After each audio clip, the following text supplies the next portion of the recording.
Right, nobody should be here, right?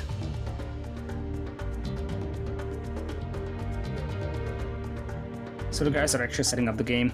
1 minute to wait. Yeah, I'm still here. Sorry, I had my thing on mute. Oh, they're starting right now. Okay. Yep.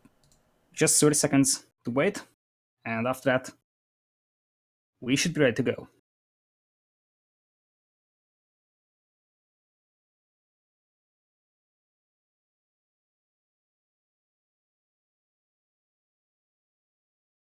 Alright, the first match is on. Welcome everybody. This is Lida and Nobody Hello. casting this 1v1 series between Pete Martell and DraCoNT. Yes. And yeah, this is the first matchup in the Aspiring Experts League. This is going to be the round of 32. And in purple, we have Pete Martell playing as the Italians. And in teal, we have DraCoNT playing as the Italians. What do you think about these players, civilizations, the map, whatever? Well, Italians was somewhat a predictable choice for Coastal. So the thing is that there is a lot of water in here, so you gotta take water control quite early. So Italians is a good fit for it. Also, the reason I like Italians for this map is the Condottieri. So there is a lot of possibilities to sneak up on your opponent, and Condottieri can be quite useful for that. So Yeah, absolutely. I think we'll see probably a lot of Italians on this map. I casted a game earlier today. It was Cool versus Nilly, and it was an Italians war also. I think we'll see a lot of Italians here, but I have to correct you. This is not, in fact, Coastal. This is Continental. Completely different maps. They actually look very similar. yep, that was wrong word from my side. Actually, when I was like Coast, and at that point it came to my mind, okay, this is Continental. So still a little bit unfamiliar with the names, but yep, this is Continental. Hi there, what's up? So yeah, for Continental, a lot of Italians is possible. And so we're gonna see an engagement between the scouts here. Yeah, it looks like Pete got the first hit off. However, DraCoNT getting a few hits downhill, and now DraCoNT should be able to win that fight. We'll see how much laming will go on between the players. It looks like there's 4 sheep there for Pete. He should run into them, and everything will be okay in the end. I like your analysis with the Italians. I think they're a pretty consensus pick, best Civ for this map, because this map is such a heavy water map. It's nice to have all those water bonuses with the Italians, the age up bonus, the fishing ship discount, and the ship discount as well, the ship upgrade discount. So those are all very good bonuses for a water map such as this one. And this kind of map, I think there's 2 valuable strategies. You could either go for a fast feudal galley rush, or you could go for like a fast castle migration style. I'm curious to see which one these players will pick. Yep, absolutely true. Also, well, looking at the map, we have 1 passage to Central Island from the side of Pete Martell, but well, 2 pathways on DraCoNT's side. This is very small. This is a very small pathway on DraCoNT he's luring the boar on. Now, in UPE's match, we've seen this actually cause huge problems for UPE, so he needs to take care about that if he doesn't want some sneaky knights to get in there. Yeah, you don't want a few sneaky knights coming in. First stock coming up from DraCoNT. It's in a pretty good position. Position in the top right. There's 3 deep fish right over there, and it's a very aggressive position. It's not in the back. So likely, I think DraCoNT will be going for some sort of aggressive build.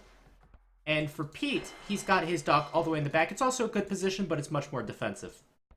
Yep, that's absolutely true. That's way more defensive, but yet again, he will have a little bit more safe fishing back here, I guess. So I think DraCoNT's fishing eco is a little bit more exposed because his dock is at a quite aggressive position here.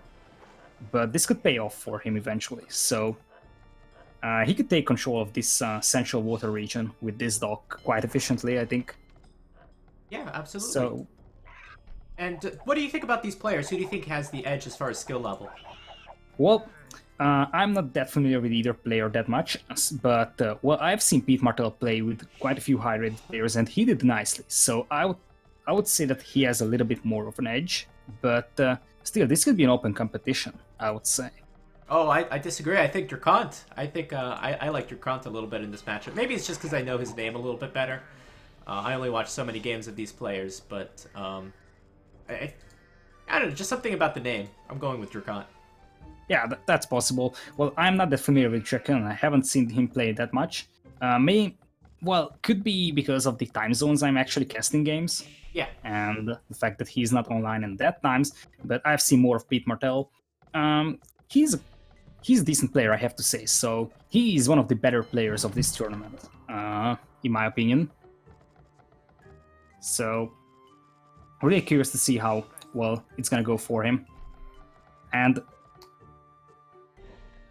first the feudal will be DraCoNT, as we can see, while Pete is gonna go for more villagers here in Dark Ages. And he already walled himself off quite nicely here in the middle, so he's playing this very defensive. What do you think about that? I think no surprises considering their dock position. I think the dock position kind of dictates if you're going to go for a fast feudal or a fast castle. So Pete will try to go for the fast castle, defend from the early galleys. DraCoNT will try to go for the fast feudal. One thing that is interesting, though, I think DraCoNT got maybe 2 of his sheep stolen because Pete has tons of sheep and DraCoNT's already out of sheep. Yeah, that's possible, but also Pete has 2 unclaimed sheep over here in the central island, close to the crossing to his island, so that's 2 unclaimed sheep there still. So it might have been the fact that Pete came forward with his scout very early, so he took some of those. Yep, there is extra sheep on the map, as Derp says, but yeah, still unclaimed sheep over here for Pete. And I'm just taking a look at players' scouting. So it looks like Pete has a very good scout elf on DraCoNT. However, DraCoNT has only really scouted his own map. I don't think he was able to get past the walls, maybe, of Pete, or maybe he came back for some reason. But DraCoNT has no idea where Pete's dock is, and that could be very important when you're trying to go for a quick galley rush. Yep, I think DraCoNT just turned back on his own because he didn't spot the walls there, so yeah, just turned back saying that this is gonna be Pete's island over here. Now, still, DraCoNT hasn't scouted most of the map, so well, he's just finding his gold down south. Now he's having a lot of wheels on gold. 6 already, right? Okay, just 5. So what I saw from earlier on, I saw a similar situation. It was basically a fast feudal versus a fast castle. Not too much of a difference between them because the fast feudal player was able to get up in a reasonable time as well.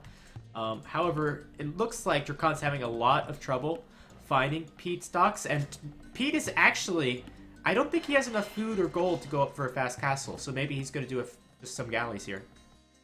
Yeah, that's possible. And now DraCoNT is really trying to find those docks with his fire galleys now. Look at that. He's sending one to the north, he's sending one to the central regions, but he's just not finding it. And look at that. Pete has 2 ships right on DraCoNT's island. Now, I'm trying to find relics over here because 2 on the side of Pete. There is 1 on the central island. 1 on the side of DraCoNT, but where is the 5th at? That's what I'm actually looking at. Oh god, with so many fish, it's so hard to find. Yeah, I just can't find that 5th relic, but... What? 2 relics on the side of Pete, so... That could be an advantage for him. So far, an even game. Pete wasn't able to pull off the fast castle. DraCoNT hasn't done any damage with his fast feudal. And military counts and fish counts basically the same. Villagers are the same. Civilization is, of course, the same, so this is a pretty mirror matchup. Yeah. Now, I don't know if you've seen it, but Pete actually took a villager from DraCoNT there. That was a beautiful move. Really? So he had a low HP scout, but sniped down low HP villager there on the wood line of DraCoNT. Oh, wow, what a great play. That's absolutely great play, and he still has his scout lab. Now he's gonna lose it, but still, beautiful villager snipe there. Well, there's been a lot of the docks, and now DraCoNT is actually in the back of Pete's base. However, he's going to run into 4 fire galleys, and he's probably going to lose his fire galley. So, not a great start from DraCoNT. Reinforcements coming from the south, but that's only 2 fire galleys again, so lots of ships there for Pete. Those 2 fire galleys may be able to do some damage. I see Pete's building a demo raft, so certainly those 2 fire galleys are going to survive. If only DraCoNT were to target the fishing ships, maybe he could do some damage. Yep. Gonna check the bans for you. So, bans, India and China are the bans. And we see Mayans and China from DraCoNT. So, DraCoNT banned Mayans and China, and Pete actually banned Indians and China. That's the bans, Mr. Belgium. So interestingly, DraCoNT actually going up with an archer range and a market. So maybe he's thinking about making some archers. He certainly has a huge gold surplus. I also like that DraCoNT did add some extra fishing ships, even though he seems to be... Looks like his army has a little bit less HP, but I think those extra fishing ships are really going to pay themselves off.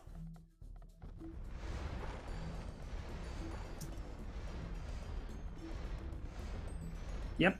Now, actually the walls here on the middle are broken by that lonely fire galley, but definitely larger fire galley count for Pete at this point. So... Actually, going back to that, if those walls are broken and DraCoNT is making archers, then the archers might be able to do some significant damage. It looks like Pete's not taking any risks and is going to wall behind it. But if DraCoNT wants to make a single galley, then he could do some big damage, especially to that gold. That's absolutely true. Now, galleys and war galleys in this map is just insane. I don't know if you've seen the matchup, but Yupe actually won with a post-Imperial match of like 30 villagers and only galleons. That was an insane match. Oh, that sounds really cool. Yeah, he lost his base at like minute 30 and the match lasted 1.5 hours, and he actually came back with a bunch of galleons. So that was an insane matchup, definitely worth watching. So nearly identical castle age times. So slight villager advantage for Pete, but nothing serious. Yeah, especially with so far. Go ahead. We also see a dock here from Pete down south. So he's making an aggressive dock now for himself as well, and Wargal is gonna hit quite early for him. So he'll be ahead with Wargali a little bit as compared to DraCoNT, so he will have some time to attack there. Well, DraCoNT's worse in the KD ratio, however, still has more military out on the field. Some of that is some of his archers. I believe the ship numbers are about even. And a quicker war galley might be a pretty big asset in this fight if he starts taking the fight right now. Here comes that demo ship. Is it going to get an upgrade? It gets upgraded the last second. It gets a huge hit on 3 fire galleys. And those fire galleys are going to go to town. That extra 30 seconds really had made a big difference. Yep, that's absolutely true, and Pete is gonna even up the militia numbers. Yeah, or it looks like Pete doesn't have quite enough, and he has to go back. But that was still, I think, a pretty good engagement considering what he had. Yep, that's an absolutely great engagement for him. Also, DraCoNT has 2 very seriously injured fire ships, so this is not looking that bad. Oh, transport ship for DraCoNT! He's transporting over some soon-to-be crossbows. Oh, that's beautiful. That's absolutely beautiful, and he's going on a wood line. That could be some nice villager picks. This could be a game changer. Let's see how many he's gonna get. Okay, here comes the killing. So 1 villager down, 2 villagers down. Will a 3rd villager go down? 3rd villager goes down easy, and even a 4th possibly. Oh, that's gonna be close. Yep, 4 dead. And he's denying that wood line. TC is gonna come up on the other wood line for Pete, but this is not a very efficient TC. So... No, and the rest of the economy of Pete is going to be completely exposed. Unfortunately, DraCoNT's going to lose one of those archers at the town center, but those crossbows can continue to do damage in idle economy. They can even start attacking the fishing ships. This was a huge disruption to Pete's economy. Yep, absolutely true. Pete's gonna stonewall himself from the south, so he's afraid of another landing. Now, another engagement of fire ships here on the north, and DraCoNT's gonna clean this up. Yeah, it looks like DraCoNT's going to clean it up, so... I think DraCoNT with some advantages in this game. Economy's still very even. It looks like those crossbows going to move in under the town center, and it looks like DraCoNT will lose a few more. Oh, that's a terrible waste. Yep, that's a huge waste there. He's gonna lose all his army back there. Still, transport ship is intact. Let's see if he's making any more land units. Not seeing much there. So he's gonna push on the water now, most likely. Demo. That could be a beautiful demo from Pete. Oh, that was a waste there in that case. These choke points really favor demo ships and really favor galleons.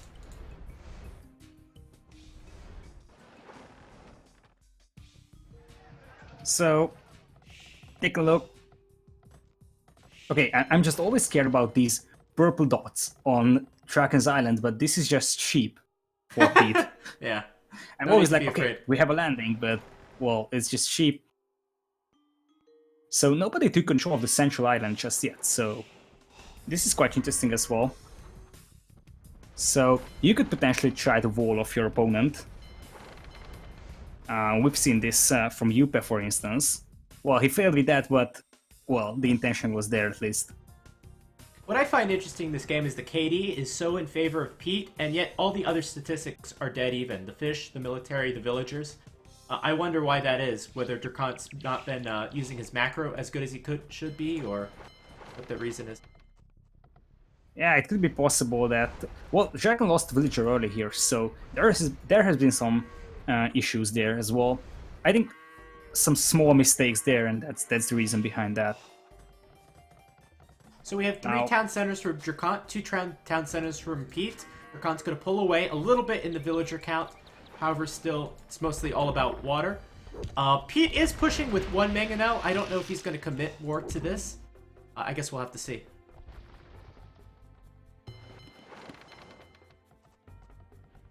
Yeah, that's a lot of fire ships. That's a lot of fire ships for Draken now, here in the north. But, oh boy, here comes Pete to push, but Pete has a lot of injured fire ships on this. Look at this, like, at least 3 of them is nearly dead.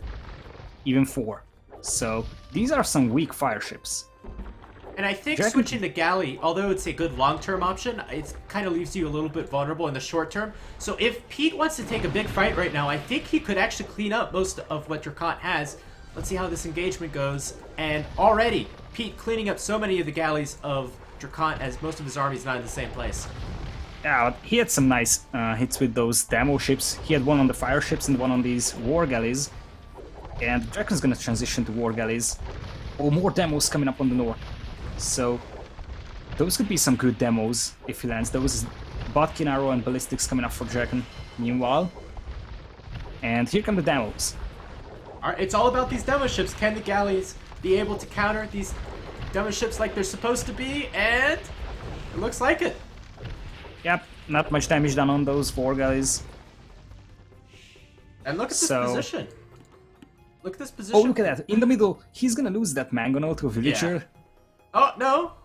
He's gonna repair it. Oh, the chase of the century here. Yeah, Pete's gonna have to, I don't know, he's gonna have to use that villager to kill that villager of DraCoNT. Yeah, this could go on forever if this continues like this. So DraCoNT pushing with his galleys. They're very strong now that they've been massed. So Pete's either got to mass his own galleys, which it looks like he's going to do, and going to try to contest it that way. Okay, now Pete is sending in a Scorpion to have that poor Mango now. Oh, man.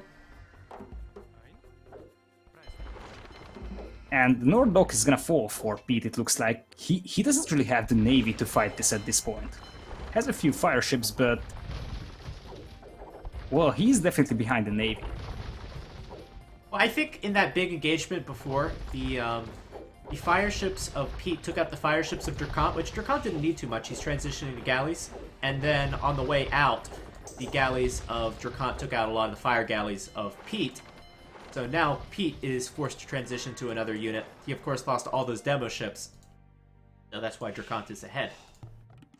Yep, Draken's gonna push on the north now, and I'm not sure if he's gonna be... not sure if Pete is gonna be able to defend against this. He's gonna make another dock. It's gonna be close. So, yep, and the crossing to the middle is actually being taken by those war galleys from Draken, so he will try to limit map control for Pete, and for some reason Pete is starting to build Scorpions. Okay. Not sure what to think about that, to be honest. I think we wanted one for the villager, and then I don't know what the second was for. Now, Pete is dropping outposts on his island, probably to spot some additional landings. Here in the north, we have the engagement of the war galleys. This could be quite important. Yeah, so it Draken looks will like actually Pete- choose to leave. Yeah, it looks like Pete had enough to be able to push that back. A little nasty getting worst color right now, but I guess it's better late than never. So Pete's pushing back, and DraCoNT will probably be able to mass enough to be able to push Pete Martel back. We'll have a back and forth. I wonder whose economy is going to be stronger to go into a faster Imperial Age. Yeah, only 2 TCs for Pete at this point. Let's see, 3 TCs for Draken though, so Yeah. he's having a 5 villager lead now, and he could have a larger lead very soon. Yeah, and DraCoNT clicking up to the Imperial Age. He's just got to sit back for now, get his upgrades. And is Pete even close to going up? He's actually not that close. 400 food, 200 gold only. Enough stone for a castle. Also, his woodline is starting to be an issue, so he's running out of wood over here. Well, not much wood left for him in the long run, so if this goes to post-Imperial, he might have some wood issues. Well, remember he has the scorpions, and now he's got enough stone for a castle, so he might be able to try. He might try to push on the land, and certainly DraCoNT has nothing on the land. Yeah, that could be a possibility. And Dragon's gonna move forward with his war galleys, so probably he's gonna wait until Galleon hits for him. And Pete is gonna push on the south, looks like. That castle's a very aggressive castle. That castle could be very useful in defense of those galleys from DraCoNT, but no. Pete has chosen instead to use that castle as maybe a pushing point into DraCoNT's base and to help prevent galleys from coming in and defending and walling off. Yep, but this could be a decent castle, so I personally like this because, well, you take control of the central island, which is kind of important. Meanwhile, Draken's gotta build another lumber camp down south, so he's gonna move his wood line partially here. As we see the war galleys actually pushing into the middle, I'm not sure what he's actually trying to do with that. He could try to attack this TC over here. Draken has quite a few lumberjacks here on the coast. That could be a possibility as, well, Pete is now on his way to Imperial as well. Oh boy, this could be bad for Pete though. Draken's entire fleet is on his fishing eco. He's gonna escort his fishes. And will be forced to come back. If you look at Pete's army, Pete moved his entire navy into the middle of the map to try to get this castle up. He encountered a lot less resistance than he thought, and now DraCoNT's in the back of his base. The thing about this map is you could do so much damage from the shoreline that, man, Pete's got to come back and try to contest all these galleys in the back of his base. Yep, that's absolutely true. And we see Condotieros popping out for Draken now. And Pete is gonna go for Genoese crossbow, but, well, he's gonna lose his ship production here in the north, so that's a lot of galleons from Draken, and Pete has no tools to fight that at this point, so lots of galleons, he is still in Castle Age. So he's gonna lose quite a number of docks there, and he's gonna rebuild his ship production here in the center, so he's gonna make his docks here, which could be decent. What do you think about this? So technically you could pressure quite a bit of the eco here from Draken. Well, I think you might see a little bit of a base trade scenario. Best case for Pete, because Pete needs to use these galleys and try to pressure the base, but I think he could also make some transport ships. And I think making just a few Genoese crossbowmen and then a bunch of Condottiero to raid might be the ideal solution. Yep, I totally agree with that. And Galleon's gonna hit very soon for Pete as well. But, well, he lost the docks back home, so... At the same time, not something you can't rebuild. Yep, absolutely true, and he's kind of lucky that, well, his lumberjacks are safe, his gold miners are safe, so most of his resources are quite far away from the shoreline, so those galleons from Draken won't be able to pressure his eco that much. Yeah, that's certainly very lucky considering how these maps look like. However, I think DraCoNT is going to start landing his Condottiero. I see a transport ship in the middle of the map moving towards Pete's base, and it's going to land. How many Condottiero does it have? It looks like it has 10. Yep. That's true. Oh, there could be some decent kills there from the galleons. Not much upgrades on those Conquerors just yet, so... Not quite yet, but it's going to force a panic castle from Pete Martel. I don't know if you could fit any more villagers on that castle. Oh boy, that's some fast building we are actually seeing. Oh, and he lost the villager there to that faraway galleon. That was so unlucky for him as well. And even with that castle up, he's gonna lose some villagers, I think. Yep. Oh boy, but that's some decent house walling there from Pete, so he trapped those condotieros in there. But look at the damage already to Pete's economy. He's got like 50 idols now.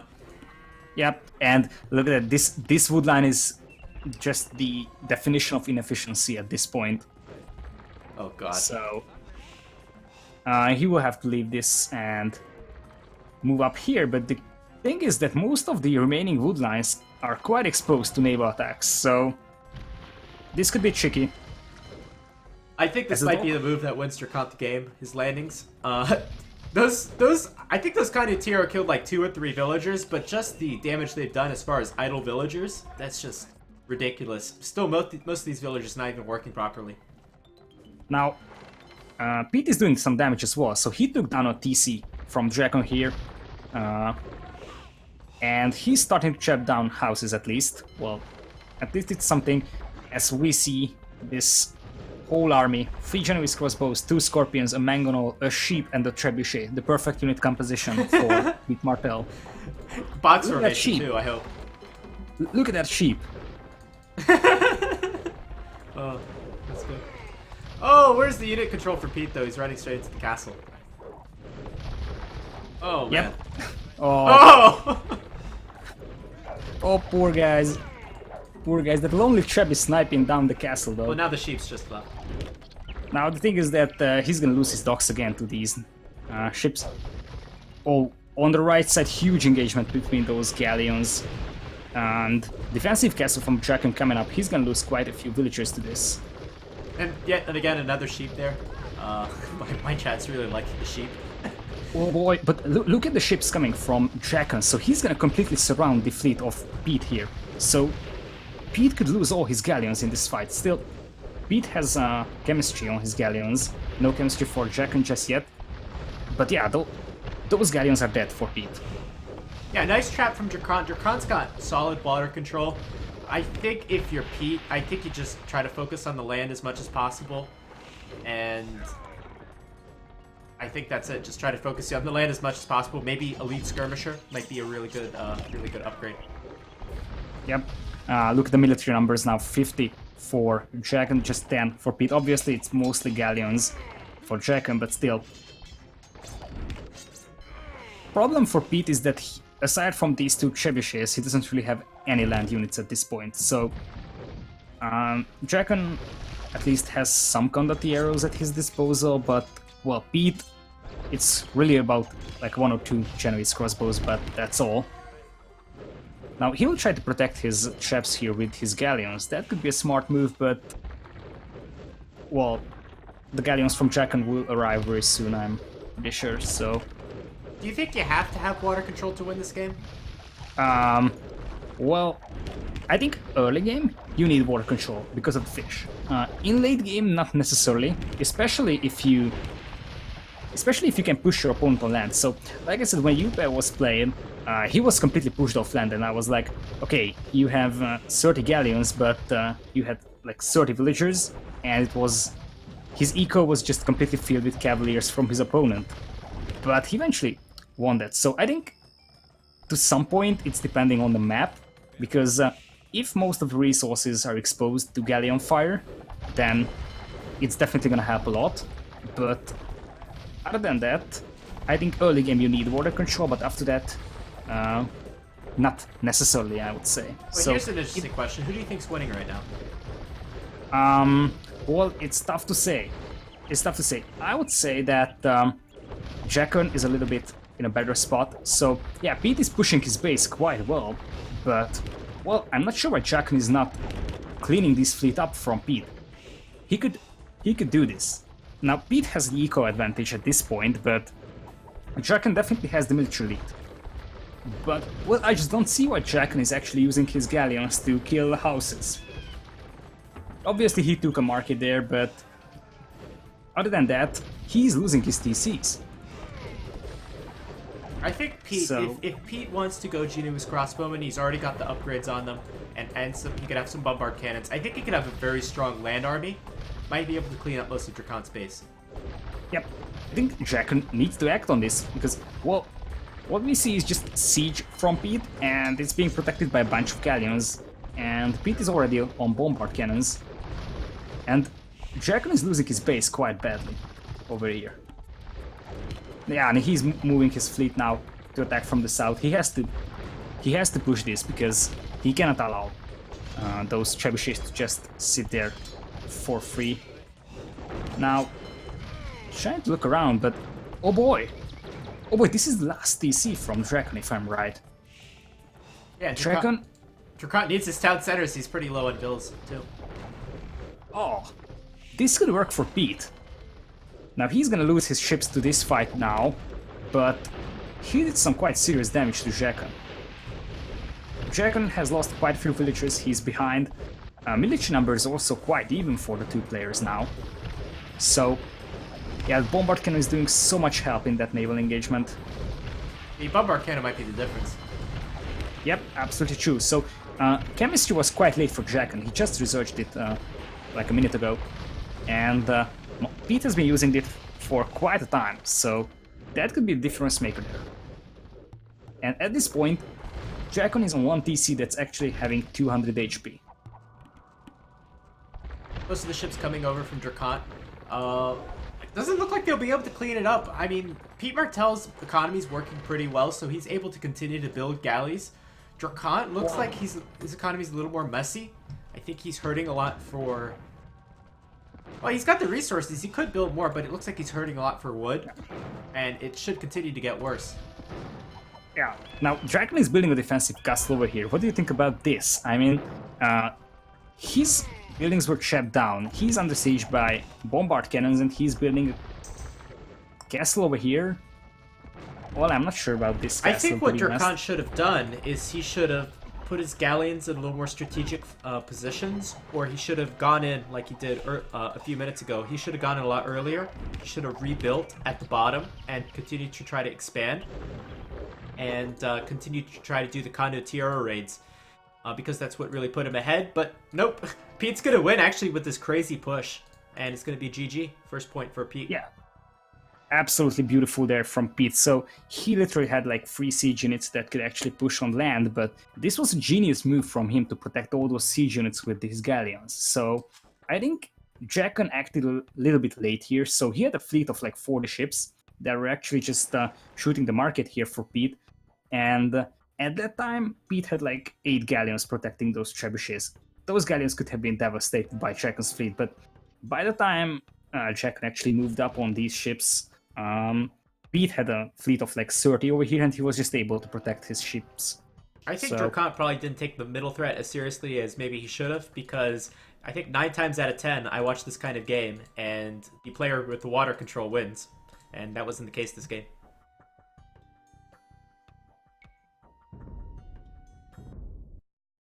So, 1-0 lead for Pete Martell, and our next match is gonna be on the Bedouins. Now, Bedouins is Nomad start. What do you think about that map? No, give me 1 sec. So Bedouins is it's really good for civs that are typically very good on Nomad. So I think Persians, Chinese, Mayans, and also Indians was a pretty good pickup because they have a good fish bonus. Now, Indians are banned for one of the players. Let me check. So, about the bans, real quick. Pete actually banned India and China, so, well, DraCoNT is not going to be able to pick either of these. And Mayans and China are banned by DraCoNT. So, China is not going to be an option in this setup.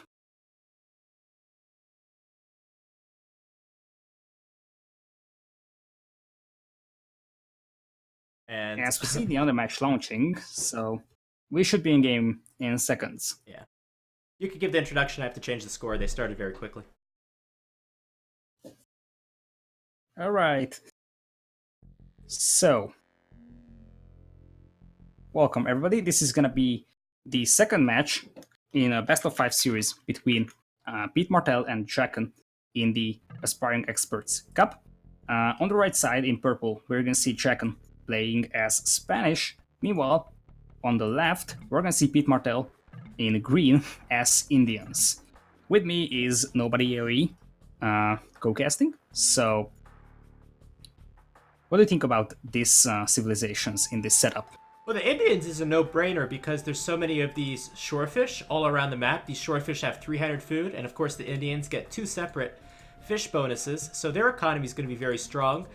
And the Spanish, I can understand the Spanish pick because their conquistador is going to be very good on such an open map, and certainly the tower rush will be good as well, but they get no eco bonuses, and because of that I think I favor the Indians a little bit.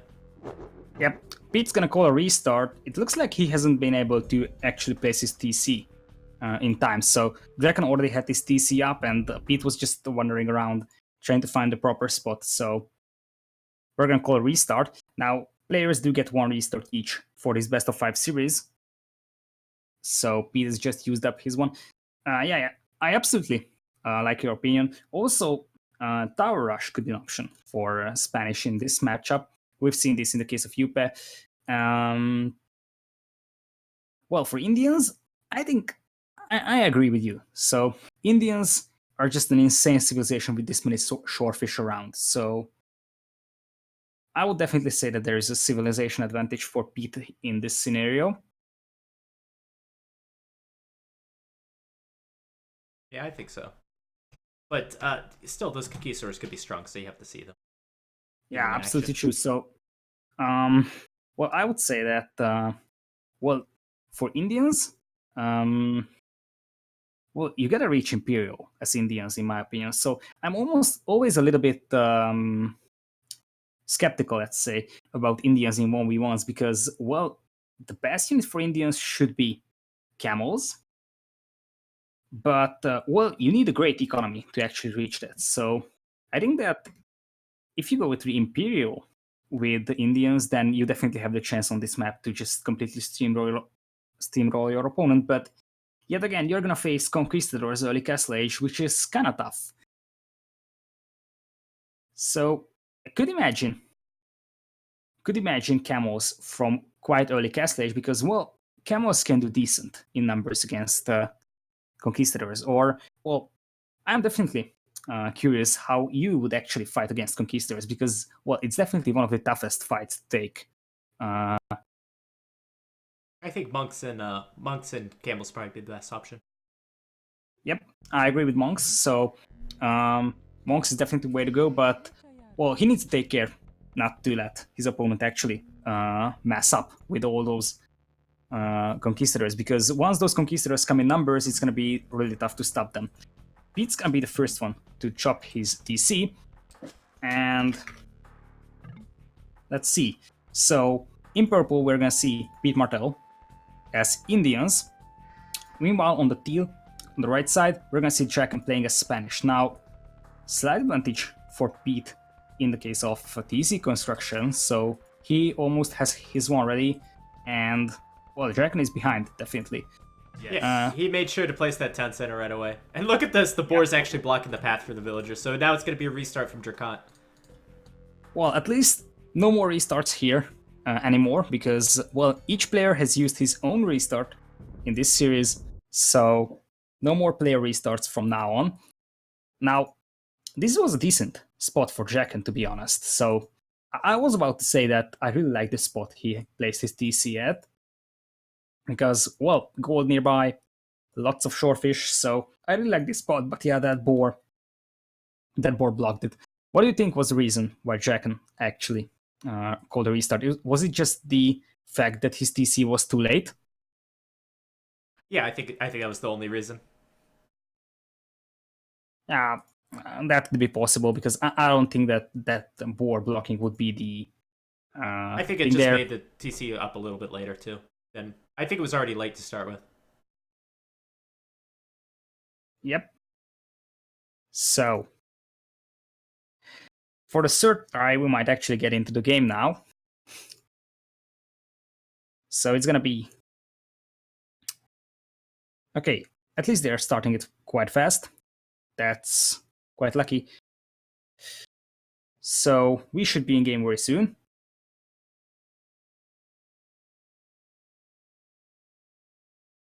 Pete is French. Oh, is he French Yep. or Italian?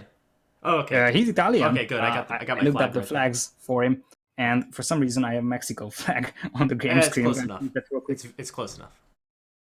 Yeah, at least it's it's closer to Italian than French would be.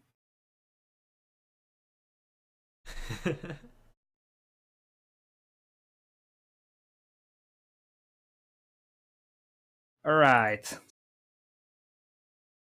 So here we go.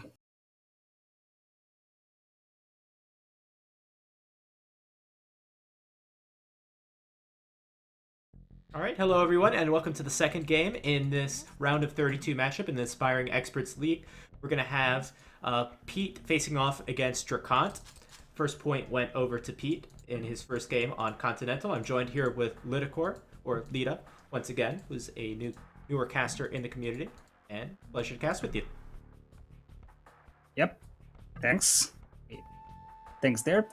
Yep, we've discussed the civilization choices already previously, so we agree on the fact that Pete has a little bit of an advantage here with Indians. Now the teams are quite close to each other now, so this could be interesting quite early. What do you think about the TC placements? Well, both players placing town centers, of course, on the pawns. We have a close gold for DraCoNT. Wood might be a little bit of a problem for probably both players, although Pete has a little bit better wood. I think overall I would probably favor Pete's position just because his wood's a little bit better and his gold's in the back. But that said, I think that DraCoNT, with these close town center positions, might be leaning a little bit more towards the tower rush, and I think that can certainly play in his favor. I think the ideal position for the Indians player as far as distance from the town centers would be like somewhere in between. Not too far, not too close.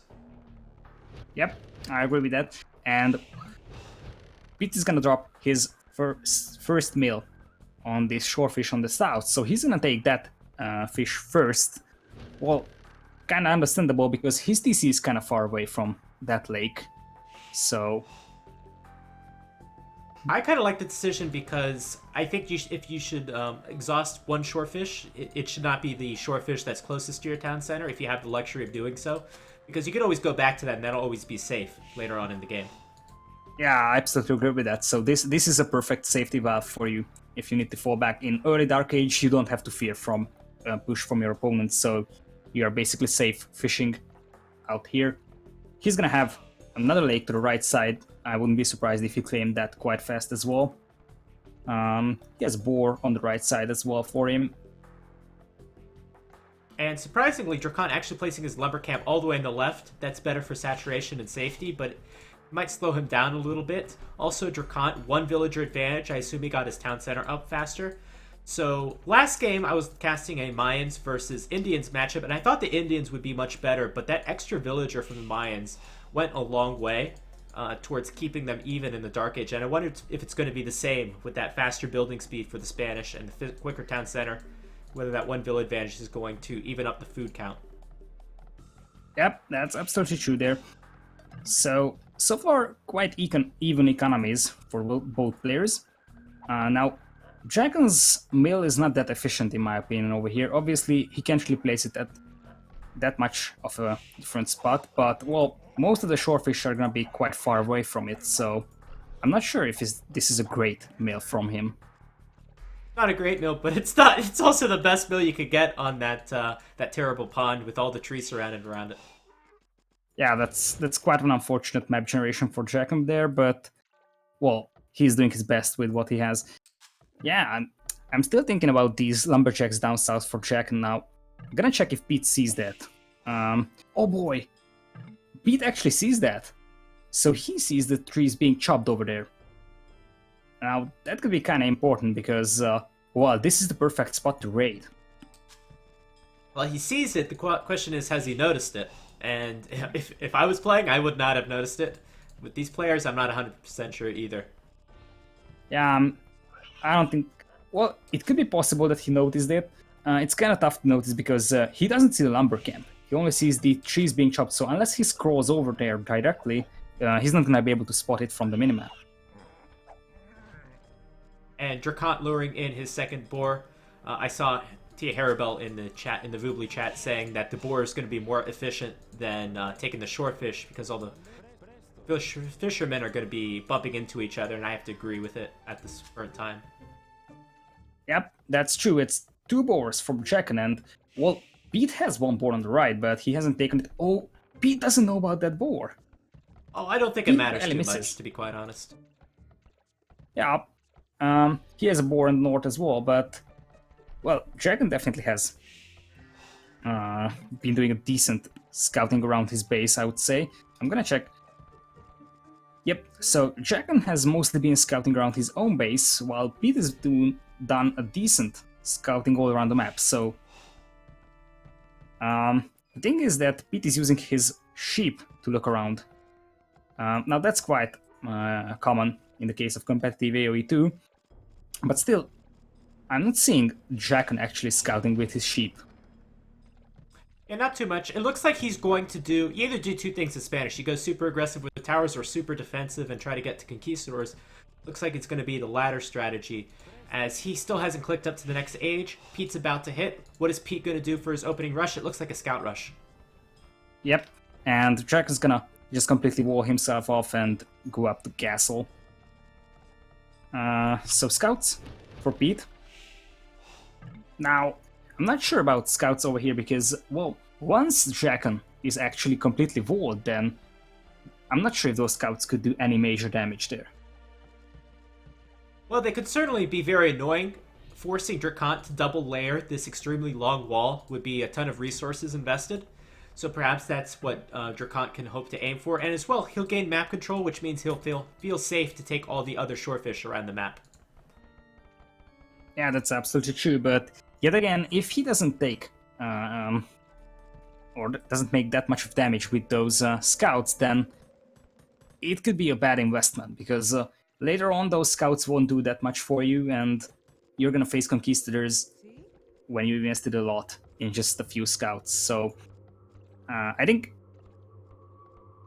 about early pushes, I'm always thinking that, okay, if you're going for an early push, you gotta do some damage, at least kill 1 or 2 villagers. Obviously, like you said, doing pressure in these long walls, it's gonna be quite annoying for DraCoNT, and I'm not even sure if he's gonna be able to completely second layer this in time. So this is quite long and quite far away from any villagers of his, so few scouts could actually destroy some wall portions over here, I think.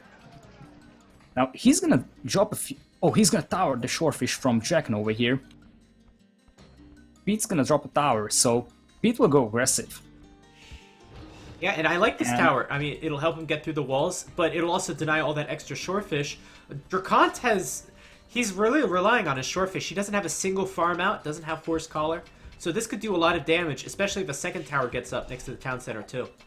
Yep, that would be the other great spot, somewhere around the Trellic. No loom! No loom! And he's gonna lose at least 1 villager. Oh, that... And, oh! Okay, it's just a palisade wall. I was scared for a second that DraCoNT's gonna send her back right into the tower fire, but nope. Now, DraCoNT's gonna second layer his palisade on the right side here with the market and the blacksmith, so he's definitely trying to just survive this initial push, and DraCoNT's on his way to Castle Age. But is he on stone yet? Yep, he's on stone. Well, he's on his way to Castle Age, but at what cost? I think his economy is extremely weak. He's getting onto gold now, sure. He'll have enough stone for a castle, probably. But how much food will he have? And how much wood, yeah, that's too? the question. I'm seeing 5 fishermen, that's his total food income. It's not gonna be enough for Conquistadors. Well, he should be able to get at least a few out. I wonder how fast Pete is going to be up to the next stage and how he's going to defend from the first few Conquistadors. Because if he can defend just a little bit, he should be in a much better position. Yep, that's right. Now, so DraCoNT's gonna place a castle once he reaches Castle Age, most likely. Now, where do you think there would be a possible good spot for DraCoNT to drop it? So he will have to place a castle somewhere. If you were DraCoNT, where would you put it? So there's no good place because you're on the defensive, but I think I would go right in front of the town center to try to take out one of these towers, and that'll help protect the town center. Otherwise, you're going to have to place it on the left or right side, and there's not a whole lot there. Now, on the south, that wall is actually getting pushed, and it looks like DraCoNT is not noticing, or Yeah, he's just weak. ignoring that. Very weak. Yeah. That's gonna be close. And he's going to build the house there. Okay, so he's fine. But, well, the tower is gonna go up for Pete as well, and that shorefish is gonna be denied again. Oh, but yet again, if you look at Pete's middle tower, it's not ranging the shorefish, but he needs to put another tower over there. That would be beautiful, because in that case, all the shorefish would be denied from DraCoNT. Yeah, Pete not really calculating how far he needs to put that tower out. He put it way too far out. And thing is that, well, about farming, this is not a great town center placement in the aspect of farming, because, well, obviously the key was to actually place it right next to the pond for the shorefish, but yet again, farming's not gonna be quite easy right next to his TC over here.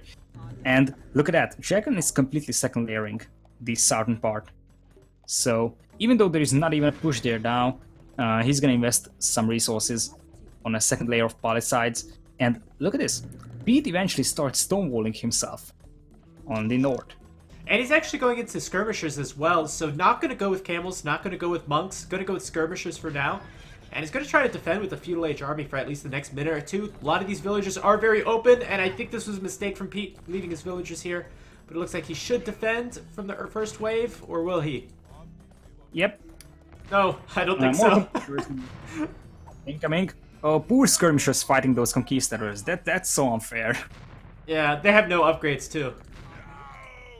Yep. Few villagers pick off there. Defensive tower on the gold coming up for Pete. And he'll be up in Castle Age very soon. Oh man, I don't know if I agree with this play. So I think maybe it would have been better if Pete invested a little more heavily into stone, built a few towers, then gone up with a monastery to try to defend, or a few camels instead of going elite skirmisher. The elite skirmisher are not very mobile at all. And I think Pete's going to have a very hard time with these conquistadors. Yep. He's gonna get pushed off his wood line. Now, his stone miners are also exposed, and he's gonna escort them away from the stone, so he's getting a lot of idle time forced on him. Yep, and those scouts are dead. So, those scouts were mostly a waste of resources, looking back, I believe. Obviously, well, he just went for the push. If DraCoNT wasn't walled, then those scouts could have been able to do some decent damage, but, well, DraCoNT walling himself off meant that those scouts didn't really have any chance to do major damage. Still, look at that. Pete was forced away from his stone completely, and I'm just not finding those stone miners anymore. And look at the massive conquistadors DraCoNT has. I don't think the skirmishers have any chance. I think this is a poor decision. I've tried going skirmisher against conquistador. It doesn't work on Arabia.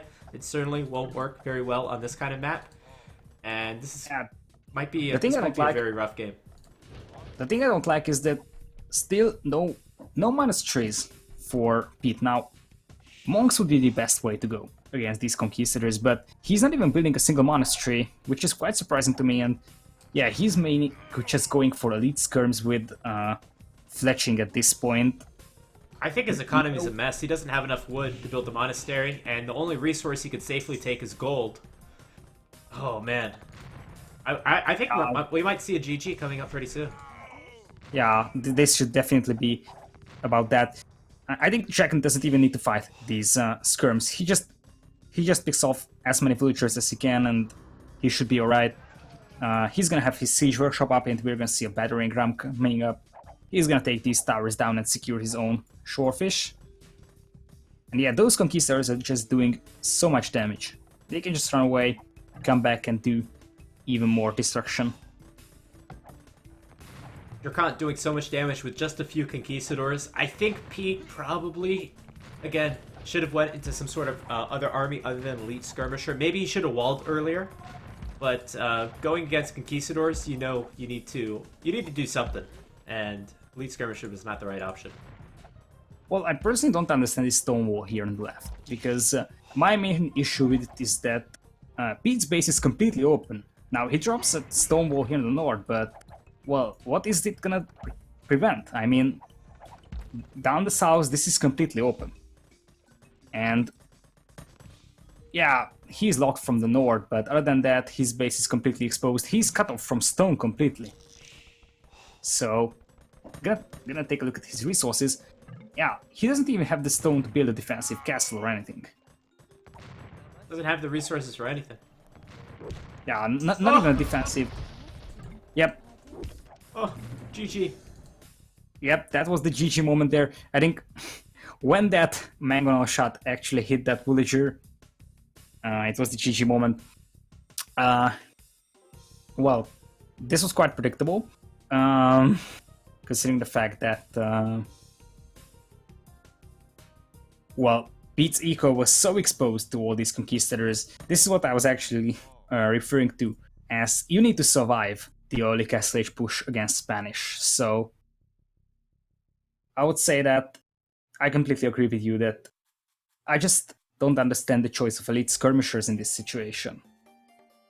Especially considering the fact that he had a lot of gold.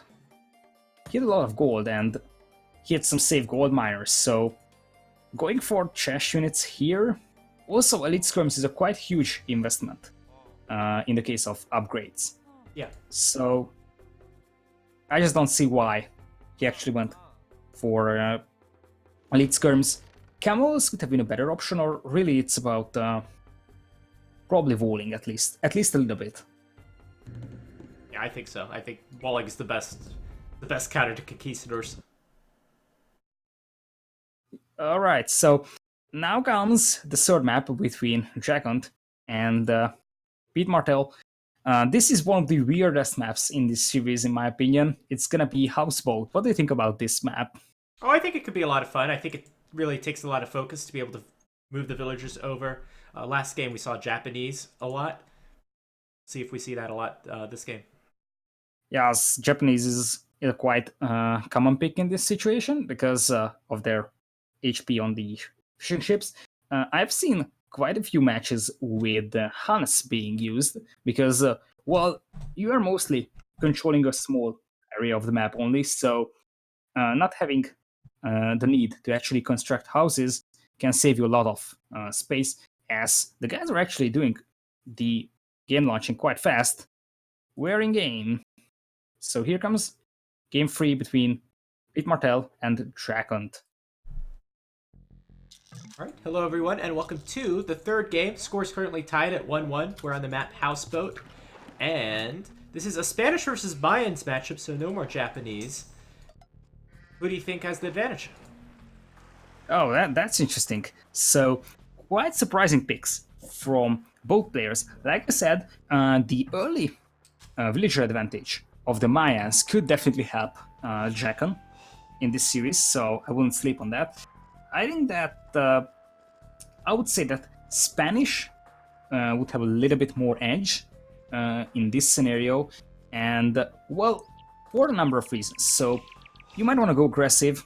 You usually see, or well, at least quite commonly see, players dropping docks on the opponent's lake. So obviously, with Spanish, you have some faster building speed. That's gonna help you a lot in these situations. Also, well, for Mayans, mostly you're gonna rely on plumes, but well, in this map, it's gonna take some time to reach plumes for you, and your base is kind of exposed. So I would say that Spanish do have a little bit of an edge over here, but I definitely think that both of these civilization choices are a little bit of a surprise to me. They're a little bit of a surprise because they don't get any fishing bonus. They don't get maybe some of the things that you're looking for in Houseboat. But I think this is a very good civ matchup because I think they are fairly even. The plumed archers can do certainly very well against what the Spanish have to offer. But the Spanish conquistadors, of course, we saw how deadly they were last game. So those two mainstays, the unique units of both these players, can do quite some significant damage. Some interesting walls by Pete Martell already in the north. I have no clue what that is for. Yep, this is very surprising to me as well. Now, he might try to prevent DraCoNT from actually dropping a dock on his leg. That could be something, I imagine. Or he's gonna play this very conservative. He might try to fall himself around very early, but yet again, Oh! this is needed. Oh, I get what the walls are for. I think they're gonna try to prevent a sneak dock from coming up from very early on by walling the lake in. That's absolutely true. He was lucky that he had Loom over there because that eagle was quite close to that wielding villager. So without Loom, that would have been a dead villager at that point. So is DraCoNT gonna notice those walls? I wonder. Yeah, DraCoNT's gonna notice those walls, so he knows that a sneak dock won't come up for him. The thing is, I don't think the sneak dock strategy is actually that effective. I haven't seen it be that effective that often, so I don't think it's worth putting in all the effort to build these walls early on. I say if your opponent wants to sneak dock you, then go ahead. I think you should be able to defend from that quite fine as long as you notice what's happening. Now sneak dock is definitely like an ultimate risk or reward situation. So it's a huge risk, but it could actually work. Like, I'm always referring to the UPES series, and UPE actually made it work on like a miraculous game again. So I have no idea what happened there. It's definitely worth rewatching. But UPE actually made it work. So sometimes it might actually pay off for you, but if you're facing a guy who knows what he's doing and he reacts in time, then he should be able to clean that up without any further trouble. So dropping a dock on your opponent's lake is definitely a very risky strategy. Could pay off, but it's quite risky. Also, Pete is placing his dock quite close to the side of DraCoNT, so yeah, he's trying to prevent that sneak dock. So he just wants to see every bit of his own lake, making sure that he's not going to get sneaked up on. Now, DraCoNT is not walling himself that much, so most of his workers are exposed. Could we see some early raids from Pete? Not 100% sure. I don't see any signs of aggression quite yet from Pete. I do want to point out, however, that there is a 2-villager advantage for DraCoNT. One, of course, is from the mines bonus, but again, a little more idle time from Pete, I suppose. Certainly not good to be 2 villagers down this early in the game. Yep, that's a good point over there. Might have been a little bit of a issue with the food income and there. Pete is housed now too. It's quite hard to manage all the food income there, and this could be a huge eco lead for DraCoNT now you think of. So DraCoNT has the villager lead, but also Pete had this villager who's been building all these walls all the time, so he hasn't been gathering resources either. So well, now that Pete is done being housed, he's actually 4 villagers down. Pete is actually venturing forward with his villager over here. What is he trying to do with that? I'd be trying to sneak maybe like a barracks later on in the game. Yeah, now DraCoNT is not noticing it at this point. And looks like Pete is not gonna continue the walling effort.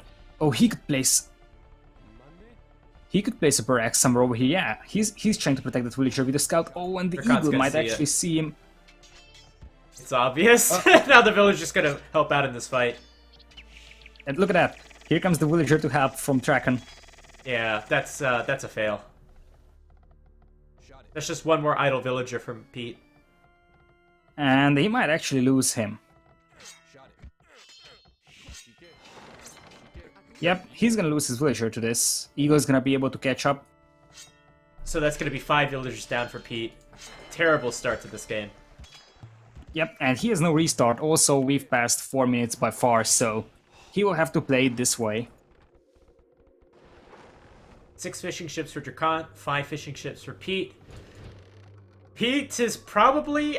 You have to assume he's probably going to do a fast castle off of this, and it looks like DraCoNT will as well. You think DraCoNT should go... Yeah, it looks like he's going to go Plumed Arches, so both players will go for a castle and their unique unit.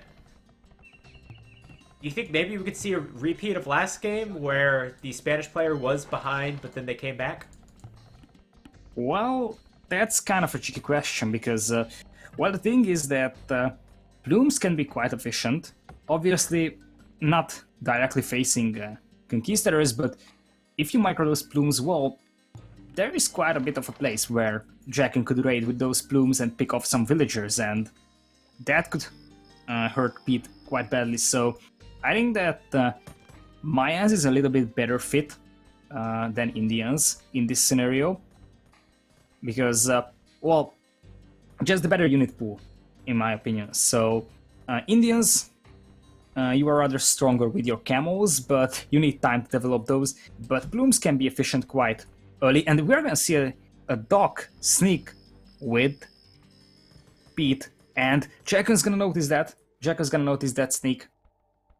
Yeah, once again, a lot of not good luck for Pete, as he is going to notice that right away. However, Pete is up. He's up sooner. He can get out his galley right away and maybe do some damage. Yep, but DraCoNT's gonna have 2 Docs, so he's gonna be able to eventually force speed of his waters if he does that properly. And Pete gonna kill the scout of DraCoNT. That's a nice pickup. Now a forward market coming from Pete. What? Yeah, here comes the offensive market. We've seen sheeps in the army this series. Now we're gonna see the offensive market going up. There's nothing scarier than selling the market prices down the drain. Of course, DraCoNT will need to use the market as well as he's going to get up to the next age. But Pete, he's got his galley ready. Why doesn't he use it? Yeah, that's interesting. Now, he's just occupied with harassing those villagers from DraCoNT on the south, so he's determined to do some damage on those villagers. He is, but I don't like he's waiting so long to get his galleys out. I think he wants to wait till he has 2 or 3 to try to kill the fishing ships, but DraCoNT has 2 docks, so should be able to mass up. And interestingly, Pete is first up to the next age. DraCoNT actually doesn't have the gold quite yet. He's getting wheelbarrow. Yep, and only one fire galley for Pete, so he's not even producing more. I'm not sure about this investment at this point, so he is already outnumbered on DraCoNT's waters, and he only has just 1 fire galley.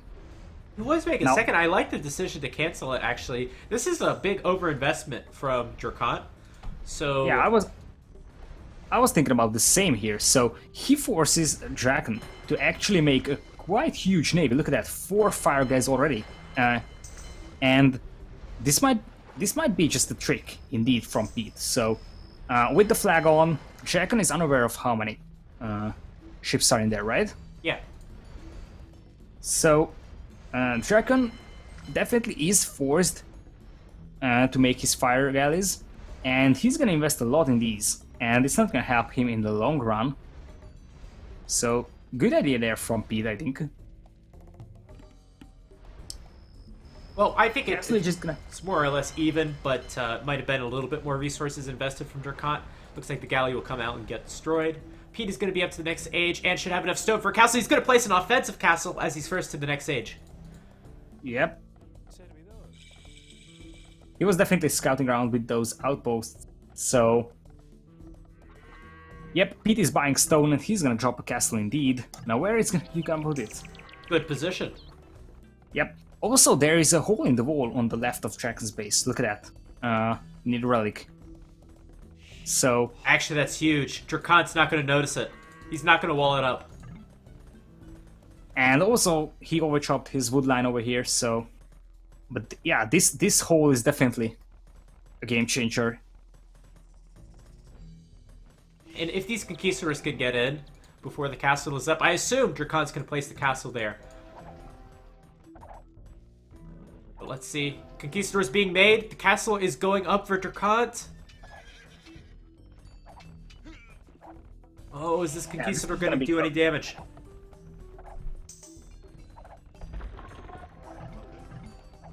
And also, Pete is caught up with the villager numbers now.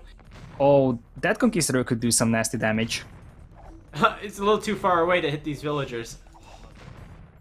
Looks like he's not going to do too much. Actually, might even lose the conquistador. Alright, he's gonna get away. Now, Pete tried to tower the dock here from DraCoNT, but it's eventually gonna fail, thanks to those fire galleys. But a decent idea there from Pete again. Yeah, tower's at 95%. It's actually gonna get up. Is it 98? There, it goes up. It's gonna get up, but the fire galleys will eventually kill it, right? Yeah, you'd have to think so. They're gonna kill that. And yeah, there is still a hole in here from DraCoNT. But, well, it's eventually not gonna matter because the castle and this house is gonna completely block the entrance over here. Plumes are being made and being sent north, so we might see DraCoNT actually send his plumes inside the eco of Pete. Pete is still not completely walled. Well, Pete has a bit of a military advantage. 3 Conquistadors is certainly worth a lot more than 3 Plumed Archers as far as army quality goes. And as well, DraCoNT has a ton of food in the bank, which he can't really use. He's making Plumed Archers. Doesn't have enough space, really, to build more town centers. So I'm liking Pete's position pretty well. Yep, Pete definitely forced DraCoNT into this small corner, but yet again, Spanish are really strong in early Castle Age with their Conquistadors, but in late game, so if DraCoNT survives this push, then he could have an advantage still, if he gets those plume numbers up. Do you think either player is going to go for a fast Imperial? That's automatically what I think of when I see 2 castles next to each other. Could be an option. Could be an option. I think it would be a better strategy for DraCoNT at this point, because I think so too. Especially with the plumes, Siege Workshop from Pete in the north. But well, if you go for elite plumes with Bracer, that's gonna be quite decent. Also, quite worth noticing that DraCoNT has Botkin arrow on his castle and Pete doesn't. And Pete is actually getting his castle damaged and he can't fire back on DraCoNT's castle. Yeah, he'll lose some HP. He'll probably have to repair it at some point, but no time in the near future. Yep. Well, Pete is gonna have to watch out for this. That would be a huge failure to lose this castle this way. Hopefully it's not gonna happen. Hopefully.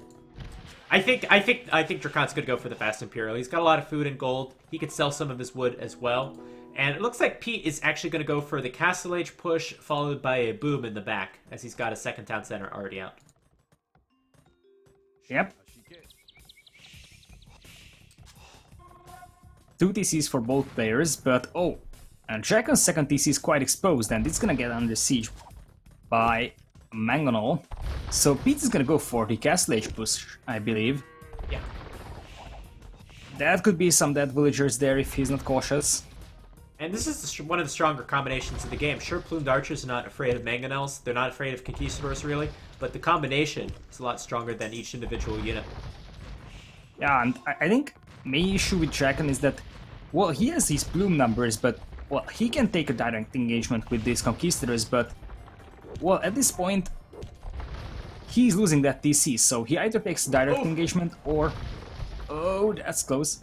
Oh, he could be another hit! Direct engagement. Glancing blow. Ah, yes, that was a huge loss there.